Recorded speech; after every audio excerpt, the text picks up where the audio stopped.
हर व्यक्ति ये बात भली भांति जानता है कि उसे एक न एक दिन इस दुनिया को छोड़ना ही होगा, इस दुनिया को अलविदा कहना ही होगा। लेकिन उसके बाद भी हर एक व्यक्ति, हर एक इंसान हमेशा यही सोचता है कि अभी तो मैं 70-80 साल जीऊंगा और तब तक तो मुझे मृत्यु नहीं आने वाली, फिर चाहे कुछ भी क्यों ना हो जाए।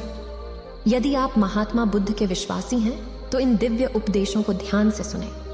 इस वीडियो को पूरा अंत तक देखें, वरना बाद में बहुत पछताना पड़ेगा। अपने कीमती समय को फालतू के शॉर्ट्स वीडियो की जगह यहाँ लगाए, कुछ नया सीखने को मिलेगा। हम में से अधिकांश लोग इसी सोच के साथ अपना पूरा जीवन जीते हैं, लेकिन इसके पीछे जो वास्तविकता है उस पर आपका ध्यान कभी नहीं जाता। भले ही आप यह मानते हो कि आप कम से कम 70-80 साल जिएंगे ही, लेकिन वास्तविक तौर पर देखा जाए तो हम में से हर एक व्यक्ति, हर एक सांसें जो गिन रहा है, जो ले रहा है, यह खत्म होती जा रही है। और कब यह खत्म हो जाएंगी ये किसी को नहीं पता। कब कौन सी सांस हमारी आखिरी सांस बन जाए ये हम में से कोई नहीं जानता। हम मनुष्य जब से जन्म लेते हैं तब से पल पल मरते ही रहते हैं, लेकिन हम इस बात से बेफिक्र होकर अपने जीवन में मग्न रहते हैं और हम इस चीज की अनुभूति भी कभी नहीं कर पाते। और इसका एकमात्र कारण है हमारी संवेदना के स्तर से हमारा शरीर, हमारा दिमाग बहुत नीचे होता है। और जिस दिन हमारी संवेदना का स्तर ऊपर उठ जाएगा उस दिन हमें इसे एहसास कर पाएंगे और इसकी अनुभूति भी हमें अवश्य होगी। हम किस तरह से एक एक पल, एक एक दिन मरते जा रहे हैं। आज की जो कहानी मैं आपको सुनाने वाला हूँ, इस कहानी में एक ऐसा प्रश्न है जिसका जवाब आप भी जानना चाहते होंगे। आपके मन में भी यह सवाल अवश्य उठा होगा, लेकिन अब तक आपको इसका जवाब नहीं मिल पाया होगा। बहुत समय पहले की बात है, किसी नगरी में 2 जुड़वा भाई रहते थे। दोनों जुड़वा भाई आपस में बहुत प्रेम करते थे। उनके बीच का जो संबंध था वो बहुत मजबूत था। दोनों एक दूसरे की कदर करते थे, दोनों एक दूसरे का सम्मान किया करते थे। उनमें से एक जो बड़ा भाई था वह तो बहुत ही कामयाब इंसान था, अर्थात उसके पास वह सब कुछ था जो वह चाहता था, धन दौलत वैभव सारी सुख सुविधाएं। वहीं पर जो दूसरा भाई था उसके पास धन दौलत तो नहीं थी, लेकिन उसने मान सम्मान बहुत कमाया था, पर थोड़ा गरीब था, पर अपने जीवन से संतुष्ट था। दोनों भाई अपने जीवन को मजे में जी रहे थे। देखते ही देखते समय बीतता गया। समय के साथ साथ वह दोनों अब बूढ़े हो चले थे। अब उनके पास अपने पूरे जीवन का केवल कुछ समय ही शेष बचा हुआ था। और ये ऐसा समय था जब दोनों भाइयों की परिस्थितियां लगभग एक जैसी थीं।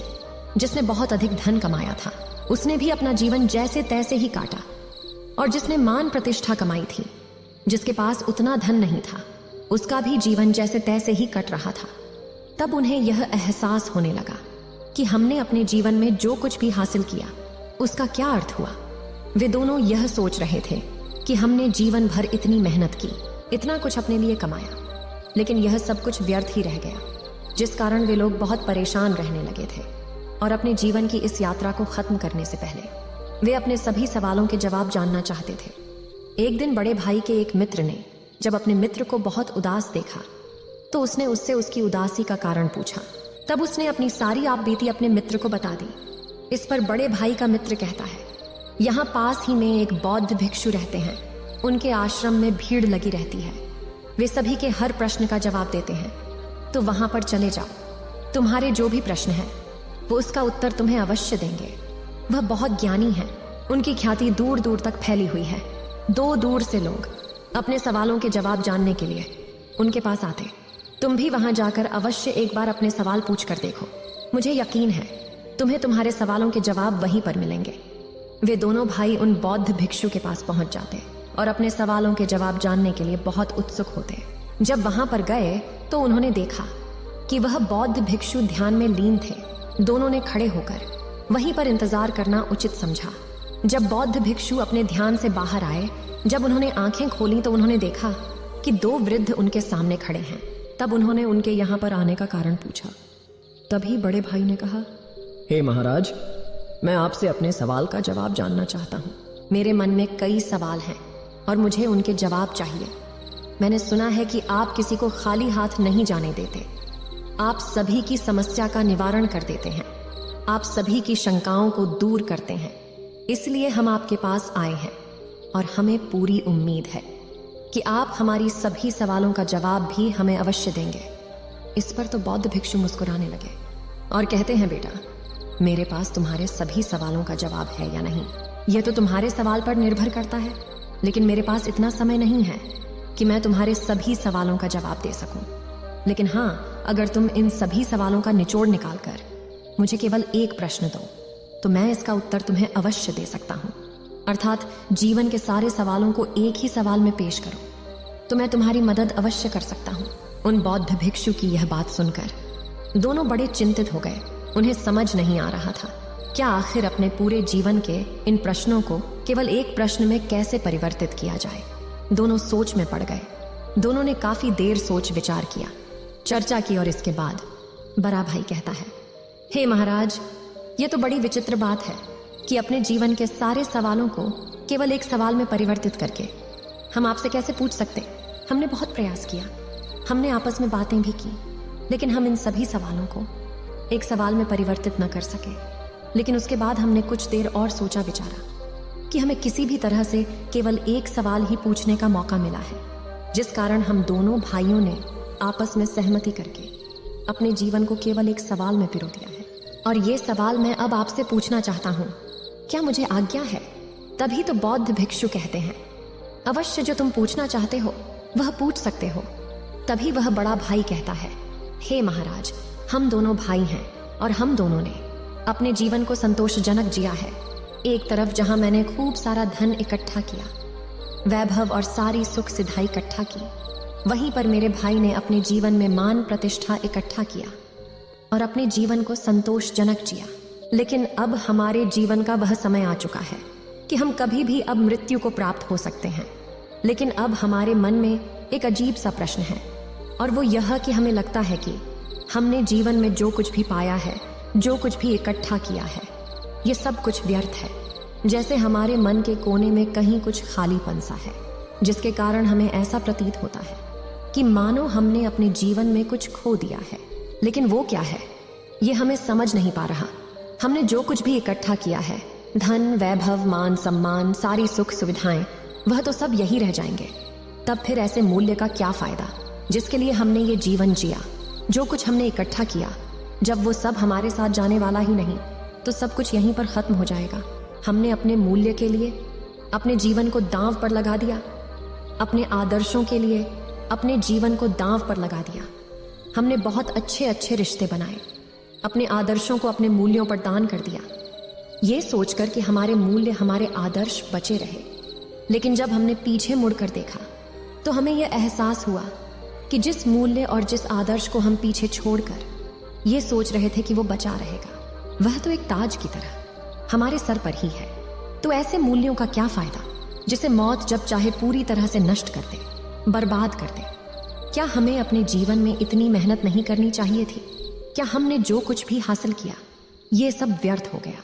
और जीवन के जिस दौर पर इस समय हम खड़े हैं, हमें यह एहसास हो रहा है कि हम असली सत्य को पहचान ही नहीं सके।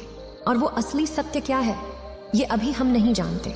लेकिन इस सत्य को जाने बिना भी हम अपने जीवन को त्यागना नहीं चाहते। जब हम यह सोचते हैं तो हमारा मन डर के मारे कांप उठता है। हमारे मन में एक अजीब सी पीड़ा उठती है। हम ये नहीं जानते कि वो क्या है और क्यों है, लेकिन हमें तो बस ये जानना है कि आखिर वो सत्य है क्या, आखिर वो खालीपन है क्या। इसलिए हे महाराज, आज हम आपके पास आए हैं। क्या हमारे सवालों का जवाब देंगे? इसलिए हम दोनों आपके सामने हाथ जोड़ते हैं और अपने इस सवाल का जवाब चाहते हैं। हम पर कृपा करें। हम जानना चाहते हैं कि इंसान के आदर्श, इंसान के मूल्य, इंसान के जीवन जीने का तरीका आखिर कैसा होना चाहिए, ताकि वो अपने बुढ़ापे में सभी सवालों से मुक्त हो सके, जिससे अंतिम समय में उसके मन में कोई दुविधा ना हो, वह खुशी खुशी अपने प्राणों को त्याग सके। प्राण त्यागते वक्त हमारे मन में कोई संकोच ना हो कि हमने अपने जीवन में यह कमी छोड़ दी है। हमें तो बल्कि यह खुशी होनी चाहिए कि हमने जीवन में जो कुछ भी किया है वह बहुत अच्छा था। उन दोनों का यह सवाल सुनकर वह बौद्ध भिक्षु एक पल के लिए सोच में पड़ गए। उन्होंने काफी देर सोच विचार कर इसका जवाब देना शुरू किया। बेटा, हम मनुष्य हमेशा अंधकार में जीते हैं। हमें लगता है कि हमारे जीवन का कोई अंत नहीं। हम तो यहाँ पर सदा के लिए जीने आए हैं, इसलिए हम केवल मौज मस्ती में अपना समय यूं ही व्यर्थ करते रहते हैं, उन चीज़ों को इकट्ठा करने में अपना समय लगाते हैं जो हमारे किसी काम की नहीं। और जब तक हम मनुष्य के जीवन में कोई बड़ी बीमारी या फिर बुढ़ापा जैसे जीवन की दौर जब तक हमारे सामने नहीं आते, तब तक तो हम अपने आप को अजर और अमर ही समझते रहते हैं और हम इस अंधकार में जीते हैं कि हमारा मौत भी कुछ नहीं बिगाड़ सकती। क्या तुम दोनों को कभी एहसास हुआ है? क्या तुम्हारे साथ कभी कोई ऐसा पल गुजरा है जब तुमने शायद ही अपने अंदर जाती और बाहर आती सांसों के बारे में ध्यान दिया हो? क्या तुमने तब कभी ये सोचा था? क्या तुम्हें तब कभी ये एहसास हुआ था कि तुम्हारी सांसें जो अभी चल रही है ये कब आखिरी सांस बन जाए? मुझे यकीन है जब तुम जवान होगे तब तुम्हारे मन में ऐसे कोई सवाल कभी उत्पन्न नहीं हुए होंगे, क्योंकि उन दिनों में हमारा मन केवल वासनाओं में लिप्त रहता है। उसे तो केवल अपनी वासनाओं की पूर्ति करनी अच्छी लगती है। उसे हमेशा बस एक ही चीज की होड़ रहती है, हमें अपने जीवन में कुछ करना है, कुछ पाना है, धन इकट्ठा करना है, मान प्रतिष्ठा वैभव, वो सारी सुख सुविधाएं, एक अच्छा औहदा, या फिर हमें एक संतोषजनक जीवन तो जीना ही है। और इसी प्रकार हर एक मनुष्य, हर एक व्यक्ति अपने जीवन के मूल्य को, अपने आदर्शों को अपने जीवन के हिसाब से निर्धारित करता है। जब तक सब कुछ ठीक होता है तब तक हमारे मन में कभी कोई शंका या कभी कोई प्रश्न नहीं उठता, लेकिन जैसे ही हमारे जीवन में कोई बुरा दौर आता है, कोई विपरीत परिस्थिति आती है, या फिर कुछ अनहोनी हो जाती है, या फिर जब हम किसी गंभीर बीमारी से बीमार होते हैं, या जब हमारे सामने हमारे अंतिम समय नजर आता है, उस दिन हमारे मन में यह सवाल जरूर उत्पन्न होता है कि हमारे जीवन के आदर्शों का, जीवन के मूल्य का आखिर क्या महत्व है।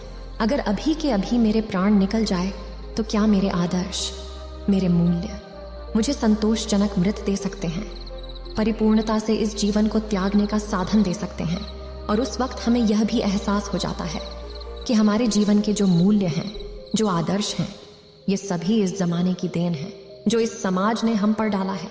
और इस बोझ को लिए हम अपना पूरा जीवन इसी तरह से व्यतीत कर देते हैं। तुमने देखा होगा कि हम में से अधिकांश लोग अपने जीवन में मान सम्मान, प्रतिष्ठा और धन इकट्ठा करने में लगे रहते हैं, और इसी प्रकार उनका जीवन यूं ही समाप्त हो जाता है और उनके जो जीवन के मूल्य हैं, जो जीवन के आदर्श हैं, वो यहीं पर रह जाते हैं। लेकिन ये आदर्श केवल एकमात्र कागज की नाव के समान है, और जब तेज बारिश होती है तो कागज की नाव तहस नहस हो जाती है। जब तक वह इंसान उस कागज की नाव में बैठा होता है और बारिश नहीं हो रही होती, तब तक वह अपने आप को सर्वश्रेष्ठ मानता है, अमर अजर मानता है। वह सोचता है कि मौत भी मेरा कुछ नहीं बिगाड़ सकती। लेकिन जब उसे इस बात का एहसास होता है कि मैंने व्यर्थ की चीजों को इकट्ठा करने में अपना पूरा समय गंवा दिया, अपना पूरा जीवन व्यर्थ कर दिया, तब तक बहुत देर हो जाती है। तब उसे यह भी ऐसा हो जाता है कि जो आदर्शों के, जिन मूल्यों के पीछे मैं भाग रहा था, वह तो एक कंकड़ पत्थर की भांति है। और आखिर समय में उसे यह भी एहसास हो जाता है कि उसने अपने जीवन में कुछ भी हासिल नहीं किया। लेकिन तब तक समय बीत चुका होता है और हम मनुष्य के हाथों में उस समय कोई समय नहीं बचा होता, क्योंकि मृत्यु दरवाजे पर दस्तक दे रही होती है। और यही विचार इंसान के मन में पीड़ा उत्पन्न करता है, और तब उस व्यक्ति के मन में एक असंतोष की भावना उत्पन्न होती है। उसे लगता है कि उसने अपने जीवन में कुछ भी नहीं किया, जिस कारण उसके मन में एक अधूरापन सा रह जाता है, एक खालीपन सा, जिसके कारण मनुष्य कभी भी परिपूर्णता से मृत्यु को प्राप्त नहीं कर पाता, खुशी खुशी मृत्यु को गले नहीं लगा पाता। लेकिन असली सवाल तो ये है कि क्या सचमुच मौत को खुशी खुशी गले लगाया जा सकता है? क्या वास्तविक तौर पर परिपूर्णता के साथ, संतोष के साथ मृत्यु को प्राप्त किया जा सकता है? और अगर आपको इस सवाल का सटीक जवाब मिल जाए तो आपको आपकी जीवन की राह मिल जाती है, क्योंकि मृत्यु ही जीवन का दूसरा पहलू है जो आपको जीना सिखाती है, हमें जीवन जीने का मार्ग दिखाती है। जरा एक पल के लिए ये सोचकर देखो कि तुम अभी जिंदा हो, लेकिन तुम्हारे सांस जो चल रही है वो तुम्हारी आखिरी सांस बन जाए, तो उस अंतिम क्षण में तुम्हें किस बात का पछतावा होगा? एक पल के लिए क्या सोचकर देखो, हो सकता है कि तुम्हारे मन में ये तकलीफों हो कि मैंने उस कार्य को अभी तक पूरा नहीं किया, मैं अभी तक अपने लक्ष्य तक नहीं पहुंच पाया, मैंने किसी से वादा किया था कि मैं ऐसा करके दिखाऊंगा, लेकिन मैं अभी तक उसे पूरा नहीं कर सका। ऐसे कई सवाल आपके मन में उठने लगेंगे, और यही सवाल, यही पीड़ा हमें दीमक की तरह खाती चली जाती है। और यदि तुमने अपने किसी कार्य को या किसी लक्ष्य को जो आपने निर्धारित किया था उसे पूरा कर भी लिया है, तब भी आपके मन में हमेशा एक प्रश्न तो शेष बचा ही रहेगा, और वह यह कि जो लक्ष्य मैंने निर्धारित किया था वह तो एक मिथ्या था, वह कोई वास्तविकता नहीं थी, वह परमानंद नहीं था। इसलिए वही कार्य, वही लक्ष्य तुम्हारे मन को पीड़ा पहुंचाता है। और तब हमारे मन में एक और सवाल उत्पन्न हो जाता है कि हमने अपनी अज्ञानता के कारण अपने जीवन में एक गलत लक्ष्य चुन लिया और उसे पाने के लिए पूरी ताकत लगा दी, अपना पूरा जीवन लगा दिया। और जब तुम्हें यह पता चला कि वह लक्ष्य तो मिल गया लेकिन वह लक्ष्य तो झूठा था, तब उस वक्त मन में जो पीड़ा उठती है वह असहनीय होती है। एक बार के लिए यह भी सोच कर देखो कि तुमने अपने जीवन में कोई लक्ष्य निर्धारित किया था और उस लक्ष्य के लिए तुम उस मार्ग पर चलते चले जा रहे हो, और तभी तुम्हें यह पता चलता है जिस लक्ष्य का तुम पीछा कर रहे थे, जिस लक्ष्य को तुम पाना चाहते थे, वो लक्ष्य तो दूसरे दिशा में रह गया। जब तुम अपने जीवन के दूसरे छोर पर पहुंच जाते हो तब तो मुझे एहसास होता है कि जिस लक्ष्य को हम पाना चाहते थे वह तो जीवन के दूसरे छोर पर है, और तुमने ही उस पर कभी ध्यान नहीं दिया। आंखें खोलकर उसे कभी देखा नहीं, तुम तो बस इस अंधकार में थे कि मुझे अपना लक्ष्य पाना है।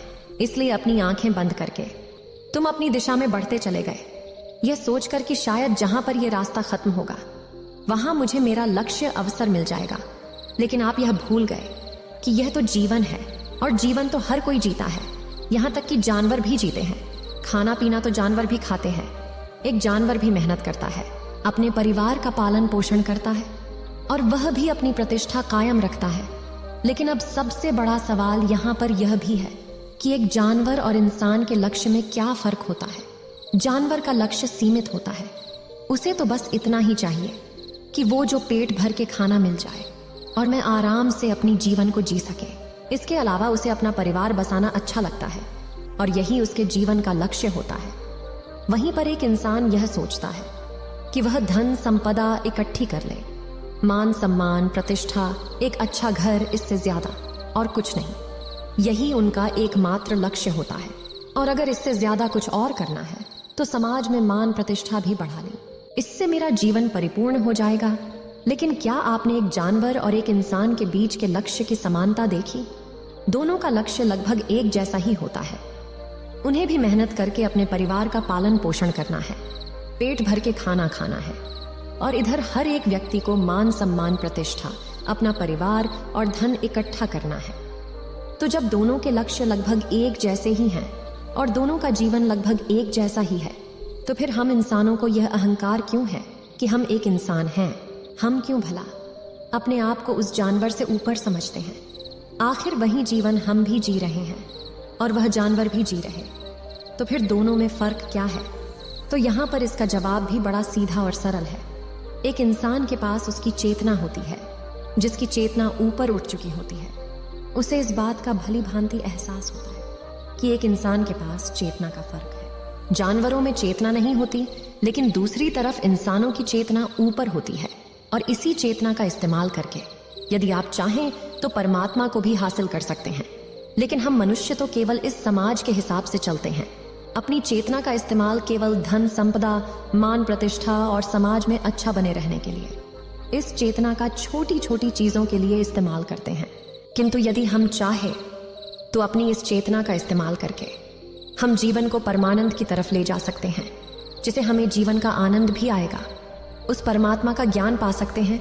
लेकिन यह चेतना हम समय के साथ धीरे धीरे बर्बाद कर देते हैं, हमें इसका कोई एहसास नहीं रह जाता। इसलिए जब जीवन का अंतिम समय आता है तो हमारे मन में एक पीड़ा उठती है, हमारे मन में एक तकलीफ रहती है, और वही हमें यह एहसास भी कराती है कि जो कुछ भी हमने अपने जीवन में हासिल किया है कुछ कंकड़ पत्थर के समान है। और यही कारण है कि जब हमारा अंतिम समय आता है तो हमारे भीतर कई तरह के सवाल होते हैं और हमें कई तरह की तकलीफें भी उत्पन्न होती हैं, जिस कारण एक मनुष्य परिपूर्णता के साथ कभी मृत्यु को प्राप्त नहीं कर पाता। और तब समाज के वह सारे मूल्य, सारे आदर्श हम पर बोझ बनकर रह जाते हैं। उनका हम पालन तो करते हैं, लेकिन अधूरे चेत के साथ, क्योंकि वह तुम्हारी खोज नहीं है, ये तो समाज की खोज है और इस समाज ने ये बोझ तुम पर डाला है। लेकिन जब हम अपनी चेतना का इस्तेमाल करते हैं तो हमें ये अच्छी तरह से समझ में आ जाता है कि जिस आदर्श, जिस मूल्यों के लिए हम जी रहे हैं, उसे हम अच्छी तरह से समझ पाते हैं, उसे अच्छी तरह से पहचान पाते हैं, और उसे ये आदर्श, ये जीवन के मूल्य हम पर बोझ नहीं बन पाते, बल्कि यह हमारे जीवन के लिए एक दिशा का काम करते हैं, हमें एक रास्ता प्रदान करते हैं। इसलिए हर इंसान के जीवन में यह एक लक्ष्य तो होना ही चाहिए कि वो अपने जीवन में चेतना स्तर को ऊपर उठा सके, जीवन के अपने हर एक पल, हर एक क्षण को चेतना के भाव से जी सके, अच्छी तरह से समझ सके, उसे पहचान सके। क्योंकि आप ये बात बहुत अच्छी तरह से जानते ही होंगे कि हमारा जीवन दो पहलुओं में विभाजित है, सुख और दुख। और जब हम चेतना से ऊपर उठ जाते हैं तब हमें यह भी एहसास हो जाता है कि सुख और दुख के दोनों में ही हमारा एक समान का हिस्सा है। और तब मनुष्य का चैतन्य उसे यह बताता है कि यह तो एक परिस्थिति है जो आज नहीं तो कल गुजर जाएगी। तब उसका मन कभी भी विचलित नहीं होता है और तब वह इंसान सुख और दुख में लिप्त ना होकर अपने जीवन को अलग होकर जी सकता है। तब उसे यह एहसास होता है कि मैं तो इस सुख और दुख में शामिल ही नहीं हूं। और जब ये भाव उस व्यक्ति के अंदर पैदा हो जाता है तो सारे व्यर्थ के लक्ष्य जिनके पीछे भागने और दौड़ने की या प्रतिस्पर्धा चलती रहती है, वो हमेशा के लिए खत्म हो जाती है। और तब जीवन का केवल एक ही लक्ष्य रह जाता है और वह है आत्म चैतन्य। लेकिन जो व्यक्ति आत्म चैतन्य से दूर रहता है उसका जीवन एक मिट्टी के घर के समान होता है। जब तक वह घर सुरक्षित है तब तक उसे लगता है, तब तक उसका जीवन खुशियों से भरा रहता है और वो अपने आप को सर्वश्रेष्ठ मानता है। लेकिन जैसे ही कोई आंधी तूफान उस घर को तोड़ देता है तब उसे ये यकीन हो जाता है कि मेरा तो यह मिट्टी का घर था जो टूट गया और मैं व्यर्थ ही इस मिट्टी के घर के अंदर अपने आप को सुरक्षित और अपने आप को सर्वश्रेष्ठ मानता था। तब उसे यह एहसास होता है, तब वो पश्चाताप करता है, रोता है, बिलखता है और उसे यह भी पता चल जाता है कि वो व्यर्थ ही अपने जीवन को सबसे मूल्यवान समझ रहा था। लेकिन तब रोकर क्या फायदा होगा, सब कुछ तो बीत चुका, बस मैं तुम्हारे हाथ से निकल चुका। अब जो भी क्षण तुम्हारे हाथों में है उस समय का इस्तेमाल करो। जीवन के आखिरी समय में पश्चाताप करके क्या फायदा, क्योंकि जो भी समय आपके पास बचा है आप चाहे तो उसका इस्तेमाल कर सकते हैं। कहा जाता है ना, जहां जागो वहीं सवेरा। अपने भीतर की चेतना को पैदा करने के लिए केवल एक पल ही काफी है। आपका पूरा जीवन एक पल में रूपांतरित हो जाता है। और अगर अब से भी आपके मन में चैतन्य पैदा हो जाता है और आपको ये लगता है कि जीवन क्या है, क्यों है और जीवन का असली अर्थ क्या है, यदि तुम इसे भली भांति जान पाते हो तो तुम्हारा अवचेतन मन इस बात को भली भांति समझ पाता है, जिस कारण तुम्हारा पूरा जीवन इस पल में रूपांतरित हो जाएगा और तुम्हारा जितना भी बचा हुआ जीवन है उसे जीने पर तुम्हें पश्चाताप भी नहीं होगा। तुम अपने जीवन को जागरूक होकर जियोगे, पूरे होश में जियोगे। इसीलिए अपने जीवन को इस तरह से जियो जैसे वह आपका आखिरी दिन हो। अपने हर कार्य को ध्यानपूर्वक देखो और समझो। आपके अंदर उठने वाली विचार, आपके अंदर उठने वाली भावनाएं, उन चीजों को ध्यान से देखो, समझो, जिसे आपके जीवन की एक नई शुरुआत होगी। एक ऐसा व्यक्ति जिसका चैतन्य जाग उठा हो। और ऐसे व्यक्ति के लिए हर एक दिन अनोखा होता है, खास होता है। आपके लिए हर एक सुबह नई होगी, हर एक शाम अनोखी होगी। सोचो, अगर हम अपने आप अपने जीवन को कुछ इस तरह से बना लें तो हमारा जीवन कितना रूपांतरित हो जाएगा और हर दिन हमारे लिए एक नया सूरज निकलेगा। हर दिन हमारे लिए अनोखा बन जाएगा।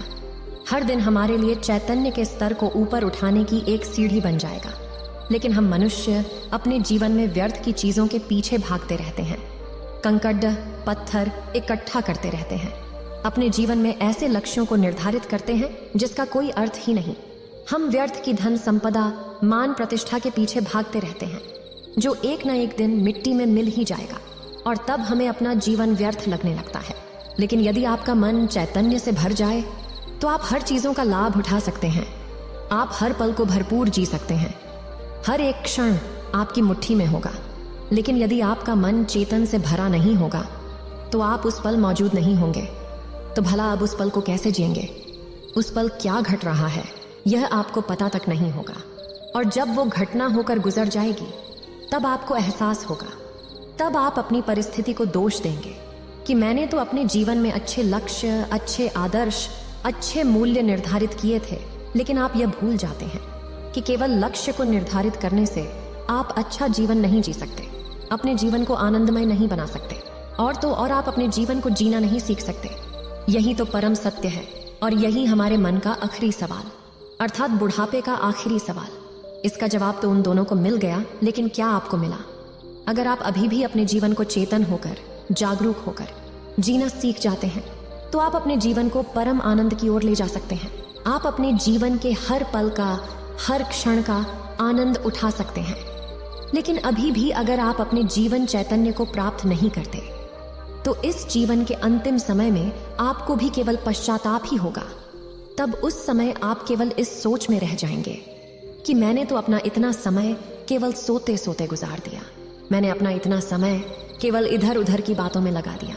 इसी प्रकार के कई सवाल आपके मन में उठने लगेंगे, और तब आपके हाथ केवल पश्चाताप ही रहेगा, क्योंकि आपका वह समय तो बीत चुका है और अब आप उस समय को वापस नहीं पा सकते। जब वह पल आपके हाथों से निकल चुका होगा, तब आपको इसकी असली अहमियत समझ आएगी, और तब आप केवल यह सोच रहे होंगे कि अब तो केवल मेरे पास कुछ ही क्षण बचे हैं।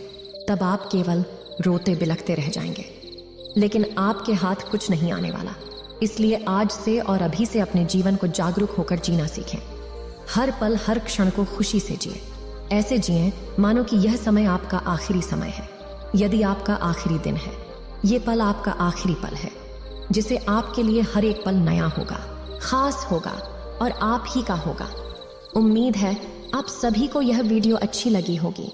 अगर आप बुद्ध के सच्चे विश्वासी हैं तो चैनल को सब्सक्राइब और वीडियो को लाइक करके कमेंट में नमो बुद्धा लिख दीजिए।